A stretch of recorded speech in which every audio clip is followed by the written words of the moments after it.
Imagine sleeping in a room with 100 other people. Imagine being surrounded by gates that are monitored by security guards with no visitors allowed in.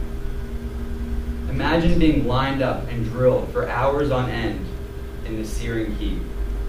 Imagine being paid $50 a month to work 15 hours a day. This is life for workers in the so-called iPod city, where over 200,000 live and work every day. And this is only one of the many facilities around the world in which poor labor conditions exist.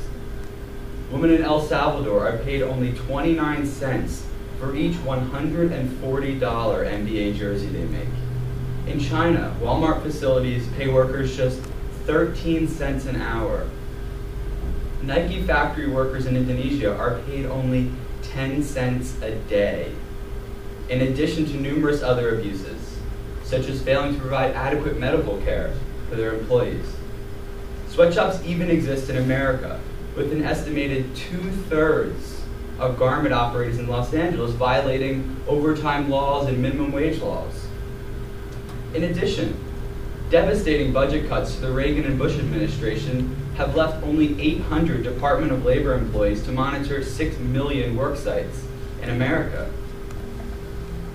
In addition, the factory owners often falsify records, inaccurately recording the number of hours worked in order to pass inspections.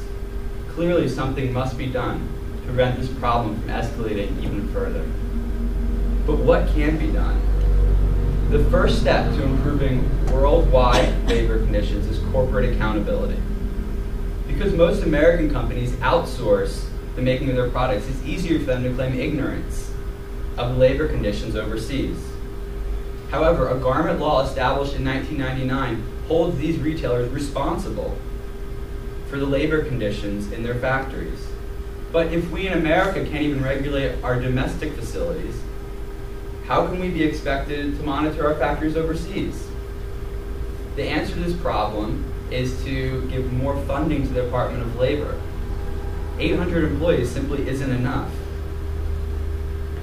The second step is to place the worker ahead of the work in the free trade system.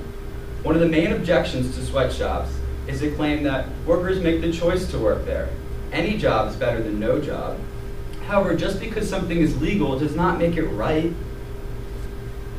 Just because a bad job is better than starvation doesn't justify labor abuses, such as beating and raping of workers. Slavery might be better than starvation, but no one's advocating a return to that. Now, I don't expect to change the world overnight, but just implementing some of these policies on even a small scale could go a long way. Imagine a world in which people were paid enough money to live and feed and clothe themselves and their families. Imagine families in countries around the world being able to escape the cycle of poverty and have time and money for education.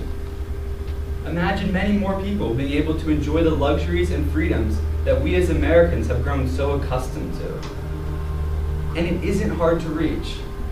For example, Disney CEO Michael Eisner could pay every worker in his Haitian toy factories enough to feed and clothe both themselves and their families if he would donate just 1% of his advertising budget to these workers. But what can you and I do to affect change? Most importantly, we can be conscious of the products we buy every day. You'll see on that paper I included a list of companies that are known to have good labor conditions around the world. And on the other side, there's a table which ranks apparel industries. And the link above that is a general link. You can use that for airlines, anything else, but that's just a sample. Now, you'll see that some of the suggestions are a little impractical. Am I telling you to buy the Van Elgort PC over the MacBook Pro? Well, no. Am I suggesting you buy the Silver Unicorn jeans over the J. Crew ones? No. But maybe you buy the J. Crew ones over the H&M ones. Maybe you buy the Eddie Bauer camping equipment over the Walmart variety. Little decisions like this have the power to completely change the face of the industry. But it has to start somewhere. And why not here? And it has to start sometime. And why not now? We can reverse the tide. We can turn this problem around if we just do our part. As Margaret Mead once said, never doubt that a small group of committed citizens can change the world. Indeed, it is the only thing that ever has.